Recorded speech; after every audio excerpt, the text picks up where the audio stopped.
부탁드립니다. 자, 이제 우리 예배 가운데 허락하시는 하나님의 말씀 함께 찾으시겠습니다. 오늘 우리에게 허락된 하나님의 말씀은요, 에베소서 5장 15절부터 17절의 말씀입니다. 에베소서 5장 15절부터 17절까지의 말씀. 제가 가진 신약 성경은 315페이지에 있습니다. 에베소서 5장 15절부터 17절까지의 말씀. 우리 찾으셨으면 세 구절이니까 우리 다 같이 큰 목소리로 합독하겠습니다. 에베소서 5장 15절부터 17절까지 세 구절 함께 합독합니다. 시작. 그런즉 너희가 어떻게 행할지를 자세히 주의하여 지혜 없는 자 같이 하지 말고 오직 지혜 있는 자 같이 하여 세월을 아끼라. 때가 악하니라. 그러므로 어리석은 자가 되지 말고 오직 주의 뜻이 무엇인가 이해하라. 아멘. 하나님의 말씀입니다. 오늘은 2025년 마지막 주 주일 예배이기에 지혜롭고 은혜롭게 라는 제목으로 에베소서 5장 15절부터 17절까지의 말씀을 근거해서 하나님의 말씀을 증거하도록 하겠습니다. 저에게는 12월 연말이 되면 잊지 못할 기억이 늘 떠오르곤 합니다. 제가 미국에서도 신학교를 다녔지만 한국에서도 신학교를 다니지 않았습니까? 제가 한국에서 신학교를 다니던 시절에 IMB 선교사로서 중국에서 오랫동안 선교 사역을 하시다가 제가 공부한 한국 신학교로 오신 한 백인 선교사님이 계셨습니다. 짧은 시간이었지만 한국말을 열심히 배우셔서 학생들에게 신약에 대해서 가르쳐 주셨던 참으로 반갑고 감사한 그런 분이셨는데요. 여러분 아시다시피 신학교에는 정기적으로 채플 예배를 드리지 않습니까? 그 해에 12월 연말에 어느 채플에서 그 선교사님께서 설교를 맡아주셨습니다. 그런데 그 설교에 그 선교사님이 전하셨던 첫 마디를 아직도 잊지 못합니다. 정확하게 이런 억양으로 이 말씀을 해주셨어요. 인연이 가고 전연이 옵니다. 순간 채플에 참여했던 모든 사람들이 얼어붙었습니다. 2층 뒤쪽에서 예배 채플에 참여하고 있던 제가 보니까 예배 중간에 들락날락 하던 자매들이 깜짝 놀라서 멈칫하는 거예요. 곧이어 우리는 웃음을 터뜨릴 수밖에 없었습니다. 왜 선교사님이 이런 욕 같은 말씀을 하셨을까? 아마 선교사님이 이런 말씀을 하시고 싶으셨던 거예요. This year is almost over and the next year is coming. 올해가 가고 한 해가 가면 또 다른 해가 옵니다. 이 말을 this year를 직역해서 2년이 가고 이렇게 하신 거고요. next year를 this가 아니라 되시겠지라고 생각을 하셔가지고 전연이 옵니다 이렇게 하신 것이었습니다. 모두가 웃는 상황에서 백인 선교사님의 얼굴이 홍당무처럼 빨개졌던 그날의 채플 예배를 아직도 잊지 못하고 12월 연말만 되면 그때 그 일이 늘 떠오르곤 합니다.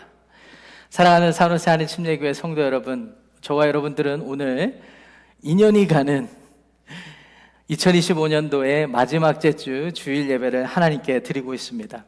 우리는 이 한 해의 끝자락에서 우리의 삶을 돌아봐야 하는 그런 시간, 그런 순간에 놓여 있습니다.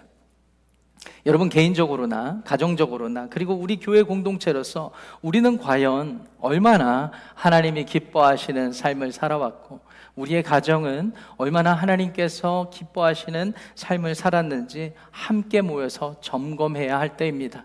나아가서 하나님께서 주님의 몸된 교회를 세우신 우리 산호세 한인 침례교회가 모든 사역을 통하여서 얼마만큼 하나님께 기쁨이 되었는지 함께 고민하고 점검해야 되는 그런 때에 있다고 믿습니다.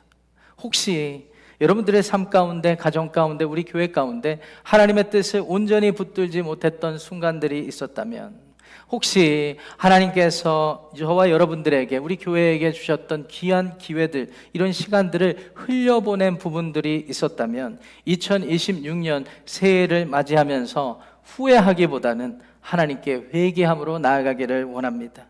낙심하고 절망하기보다는 다시 일어나서 순종하는 결단의 시간으로 삼았으면 좋겠습니다. 이런 의미에서 저와 여러분들은, 우리 교회는 오늘 이 예배 가운데 그 어느 때보다도 지혜롭고 은혜롭게 우리의 한 해를 돌아보고 점검하며 지혜롭고 은혜롭게 새해 신년 2026년을 맞이해야 할 것입니다. 성경이 말하는 지혜는요, 우리가 알고 있는 진리, 지식들을 우리의 실제 삶 가운데서 여러 가지 선택을 통하여서 이어지게끔 하는 것이라고 말하고 있습니다. 성경이 말하는 은혜는요, 하나님께 받은 은혜를 은혜로 기억을 하고 그 은혜가 우리에게만 머무는 것이 아니라 우리 주변의 이웃과 우리 주변의 많은 사람들에게 전해지게 하는 것을 성경이 말하는 은혜의 특성이라고 이야기를 합니다. 바라고 소망하기에는 오늘 이 아침 우리 예배 가운데 참여하신 여러분들의 모든 삶과 여러분들의 가정과 우리 교회 공동체가 그 어느 때보다도 하나님의 은혜를 알고 성령의 지혜를 따라 올 한 해를 하나님 앞에 마무리하고 드리며 2026년 새해에는 새로운 마음으로 새 소망을 가지고 믿음으로 나아가는 복된 삶과 가정, 우리 교회를 이루시기를 우리 주님의 이름으로 축원합니다.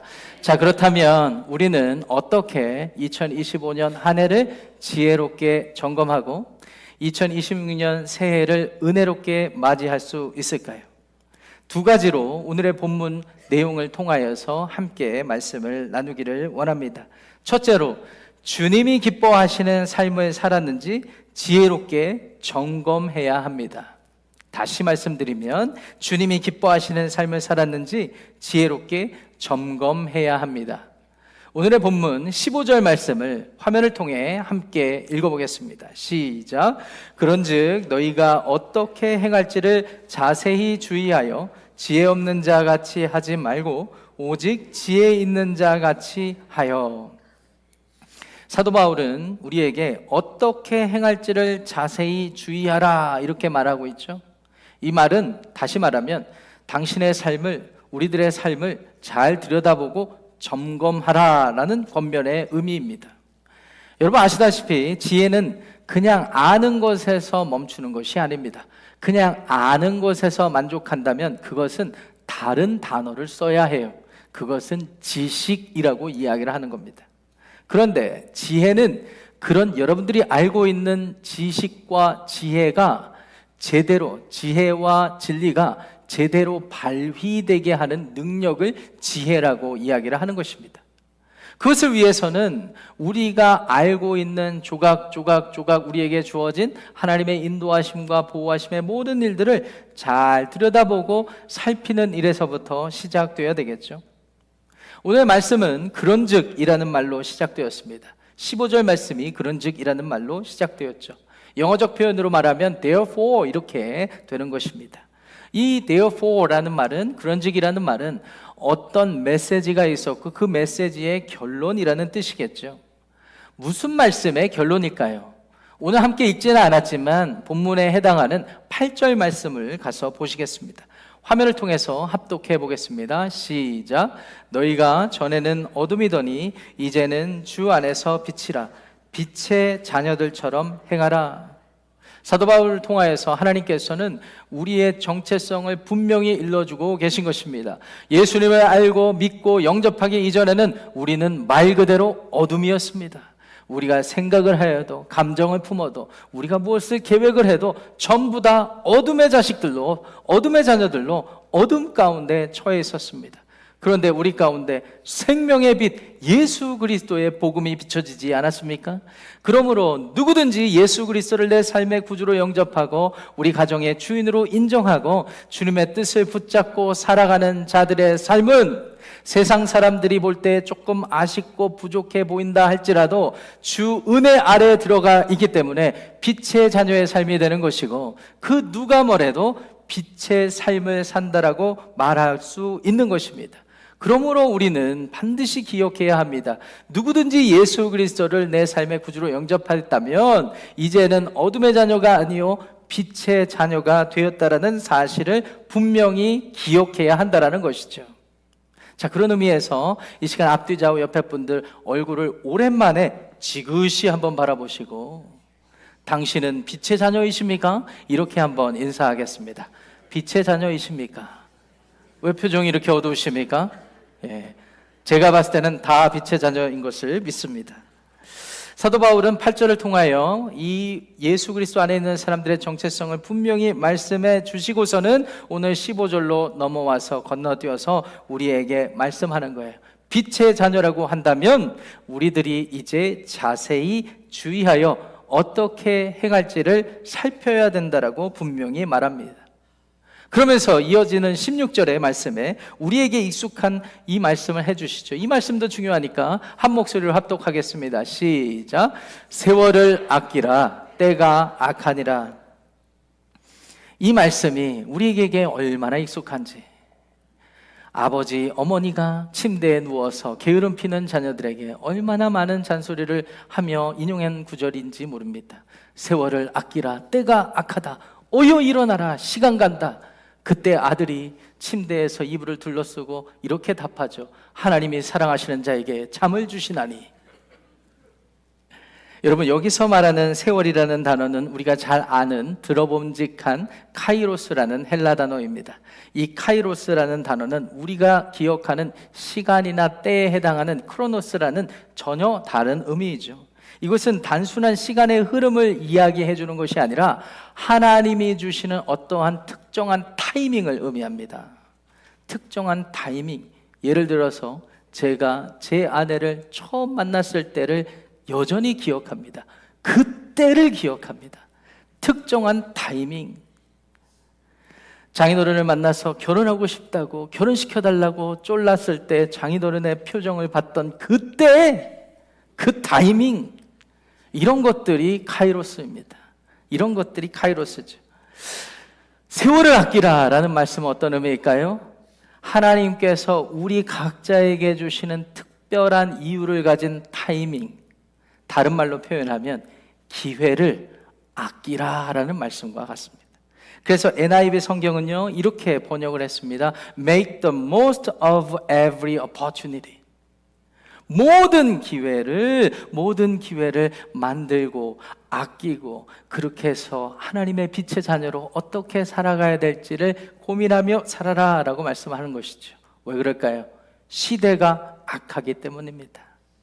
이 시대가 악합니다. 때가 악합니다. 빛의 자녀로서 하나님의 인도하심을 받아서 살아가기에는 너무나 유혹거리가 많은 이 시대라는 것입니다. 하나님께서는 우리에게 은혜를 분명히 주셨는데 그 은혜를 따라가는 삶을 살아가기에 쉽지 않은 시대라는 것이죠.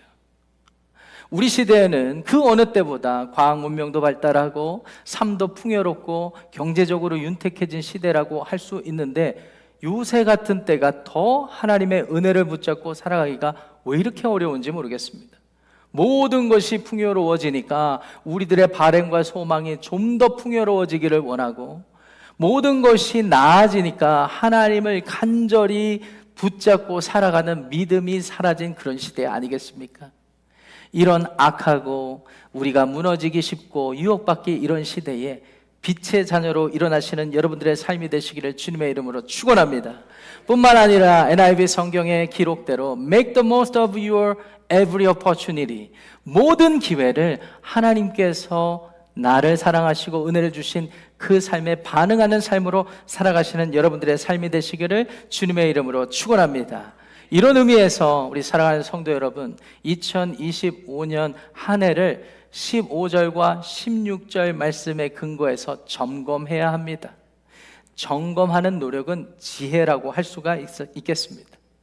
이런 식으로 여러분들에게 한번 되물어 보시기를 바랍니다.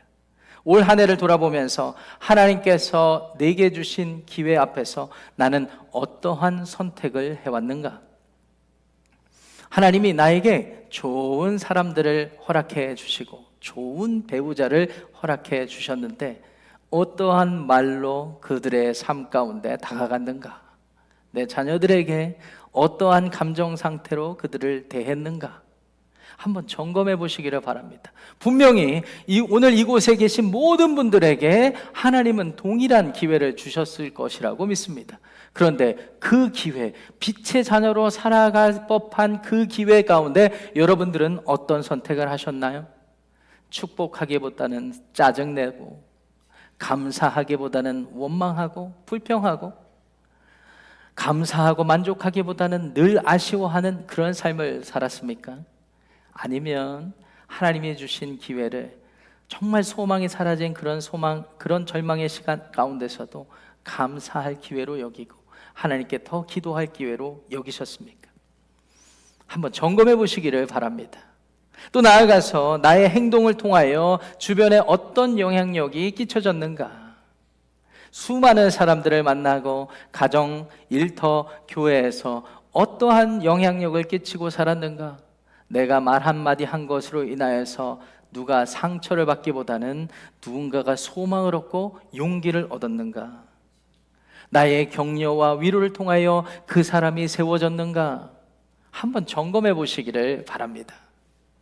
나의 가정과 일터 그리고 교회 안에서 나는 어떤 영향력을 남겼는가 한번 돌아보시기를 바랍니다. 교회적으로도 마찬가지입니다. 2025년 7월에 제가 부임을 해서 사역을 시작했는데 그때 여러분들에게 제시한 비전이 예수님의 삶과 사역을 본받는 것을 하자라고 말씀을 드렸고, 그것에 따라서 생명을 살리고 사람을 세우는 회복 공동체를 이루자는 비전을 선포하였습니다. 예수님은요, 이 땅에 인간으로 사시면서도요, 사람들을 살리셨어요. 그리고 사람들을 세우셨습니다. 그리고 나아가서 치유하고 회복하시는 일들을 감당하셨죠. 오늘날 존재해야 되는 교회의 비전이라 한다면 예수님의 삶과 사역을 따르는 것입니다. 그런 의미에서 저와 여러분들이 주님의 몸된 교회를 이루었으니 함께 고민하고 질문해야 할 것입니다. 우리는 과연 하나님께서 주신 모든 기회들을 가지고 예수님의 삶과 사역을 따르는 생명을 살리고 사람을 세우는 회복 공동체의 비전과 사명을 얼마만큼 이루었는가? 특별히 오늘은 정기사무총회가 있는 날이기에 우리의 사역의 모든 보고를 듣고 재정 결산도 보고 사역의 계획을 듣고 사역을 예산하면서 모든 초점을 여기에 맞춰야 하는 것입니다. 이런 의미에서 오늘은 점검의 날이라고 할 수가 있습니다. 개인적으로나 가정적으로나 그리고 교회적으로나 내가 과연 빛의 자녀로 살았는지, 우리 교회는, 우리 가정은 빛의 자녀들이 모인 공동체로서 살았는지를 지혜롭게 돌아보아야 하는 것입니다. 주님이 기뻐하시는 삶을 살기 위해 지혜롭게 분별하며 점검하는 저와 여러분들의 삶과 가정을 이루시기를 주님의 이름으로 축원합니다. 둘째로, 주님의 뜻을 분별하며 은혜롭게 계획해야 합니다. 주님의 뜻을 분별하며 은혜롭게 계획해야 합니다. 이어지는 9절 17절 말씀을 한 목소리로 읽겠습니다. 시작. 그러므로 어리석은 자가 되지 말고 오직 주의 뜻이 무엇인가 이해하라 말씀합니다. 여기서 이해하라라는 말을 주목해서 보기를 원합니다. 이 헬라말 수니에미, 우리 동네 순이라는 아이가 있으면 그 엄마의 이름 아마 이렇게 부르지 않았을까? 수니에미, 이렇게 하면 기억나기 편하시겠죠? 헬란말이라 할지라도. 수니에미라는 이 말은 이해하다라는 문맥에서 의미로 우리에게 전달된 건 맞지만 직역하면 원뜻이 함께 연결하다라는 의미입니다. 그리고 적절하게 엮다라는 의미를 담고 있습니다. 무엇을 연결해야 할까요? 무엇을 엮어야 할까요? 다시 오늘 본문에 이르기까지 오늘 본문이 속한 5장 1절 말씀을 이번에는 돌아가서 한 목소리로 읽어보기를 원합니다. 5장 1절 중요하니까 시작. 그러므로 사랑을 받는 자녀같이 너희는 하나님을 본받는 자가 되고, 사랑을 받는 자녀같이 하나님을 본받는 삶을 살라고 사도 바울께서 명령하시면서 이어지는 삶의 지혜를 쭉 명령하시다가 17절 말씀에 이런 것이죠. 어리석은 자가 되지 말고 주의 뜻이 무엇인가 생각하여서 연결하라, 함께 적절하게 엮어내라 라는 의미가 되겠습니다. 여러분, 우리의 삶의 출발점은 누구일까요? 우리 아버지? 여러분, 아버지의 삶의 출발점은 누구입니까? 그 아버지? 여러분, 우리 인생의 출발점은 어디입니까? 창세기 말씀을 통하여 선포된 대로 온 우주 만물을 지으시고 이 세상을 다스리시고 섭리하시는 하나님 아버지가 저와 여러분들의 삶의 출발점이 된다는 사실을 믿으시기 바랍니다. 이 하나님께서 이 세상을 자신의 형상을 따라 지음받은 사람에게 맡기셨는데, 이 사람들이 욕심을 부리고 하나님을 대적하고 자기의 욕심을 따라 산 나머지 이 세상도 오염이 되어버렸던 거예요. 그런데 하나님 아버지께서 그냥 두지 않으시고 자신의 아들 독생자 예수 그리스도를 이 땅 가운데 인간으로 보내주시고 그에게 십자가를 지으시고 우리의 모든 죄를 대속시키시고 다시 부활시키심으로 말미암아 이 사실을 믿고 받아들이는 삶과 가정을 그냥 두지 않으시고 하나님의 은혜 가운데 영생으로 인도해 주셨습니다. 여러분 믿으시기 바랍니다. 이것이 복음이거든요. 이것이 우리의 정체성이거든요. 이것이 우리의 삶의 출발점이요, 우리의 삶의 이유요, 우리의 삶의 목적과 목표가 되어야 되는 것이거든요.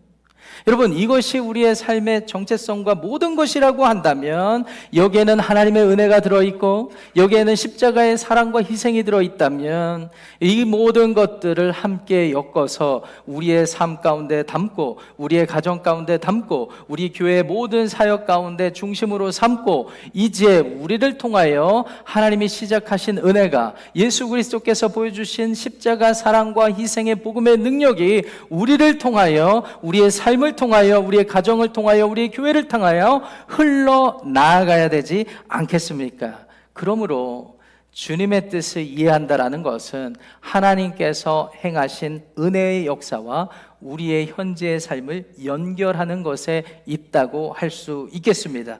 이런 뜻에서 오직 주님의 뜻이 무엇인지 이해하라, 연결하라, 엮어내라 라고 하신 말씀을 이렇게 적용했으면 좋겠습니다. 이제 신년 2026년을 하나님께서 우리에게 허락하실 텐데 이런 질문을 해봐야 되는 거죠. 하나님께서 지금까지 내 삶 가운데 내 가정 가운데 어떠한 은혜를 주셨는가, 이것을 곰곰이 고민하고 기억해야 할 것입니다. 여기서 그치면 안 되겠죠. 나아가서 하나님이 부어주신 은혜가 우리의 삶과 가정과 교회를 통하여 우리 주변의 많은 사람들에게 어떻게 흘러갈 수 있을지를 고민하는 것이 오직 주님의 뜻을 이해하는 지혜라는 사실을 기억하시기를 주님의 이름으로 축원합니다. 사랑하는 성도 여러분, 입술로만 은혜를 고백한다라고 우리가 신앙생활을 한다고 말할 수가 없습니다. 입술로 고백하는 그 고백의 진심이 우리의 삶 가운데 담겨서 은혜 통로로 삼지 못한다면 그것이야말로 위선적이고 안타까운 신앙생활이라고 할 수가 있습니다. 여러분들의 신앙생활이 삶의 실제로 나타나기를 주님의 이름으로 거듭 축원합니다. 교회적으로도 마찬가지입니다. 우리 교회가 2025년도에 사역한 것 돌아보면 모두 하나같이 은혜입니다. 얼마나 감사한지 모르겠습니다. 오늘 긴 시간을 할애해서 지난 2달간의 사역 스케치를 보셨잖아요. 근데 우리는 금방금방 잊어버려요. 아, 저런 것도 있었지. 불과 몇 주도 안 됐는데 다 잊어버려요. 그런 분들은 오늘 우리 교회 유튜브 채널 들어가셔가지고 7, 8월, 9, 10월 11월, 12월까지 사역 스케치를 정리해 놓은 영상들을 하나씩 다 찾아보시기를 바랍니다. 하나님이 의심될 때 찾아보시기를 바랍니다. 하나님은 여전히 우리 가운데 역사하고 계시거든요. 자, 그렇다면 이제 하나님이 우리의 가운데 주어주시고 우리를 통해서 역사하셨던 은혜를 2026년도에도 이어가야 되지 않겠습니까? 어떻게 이어갈 수 있을까요? 하나님이 우리에게 주신 기회들을 우리의 현실 속의 사역으로 이어가기를 원합니다. 이런 의미에서 예배 후에 이어지는 정기 사무총회 때 여러 가지 사역 계획을 여러분들에게 상의드리고 제안 드릴 것입니다. 이 사역 계획과 예산을 세우고 사람을 세우는 일에 여러분들이 함께 오직 주님의 뜻을 이해하고 연결하고 엮는 마음으로 함께 고민해 주시고 참여해 주시기를 주님의 이름으로 축원합니다. 자, 이제 다 마쳤습니다. 사랑하고 존경하는 우리 산호세 한인침례교회 성도 여러분, 2025년을 은혜롭게 지혜롭게 점검하고 2026년 신년을 은혜롭게 맞이해야 되는 그런 전환의 시간, 우리는 이 주일 예배를 하나님께 드리고 있습니다. 여러분들의 삶과 가정을 점검해 보시기를 바라고, 다시 우리 교회가 점검할 뿐만 아니라 신년을 계획할 때 그 어느 때보다도 세월을 아끼며 모든 기회들을 하나님 앞에 다 드릴 수 있는 그런 은혜가 저와 여러분들 가운데 있기를 우리 주님의 이름으로 축원합니다. 자, 그런 마음에서 우리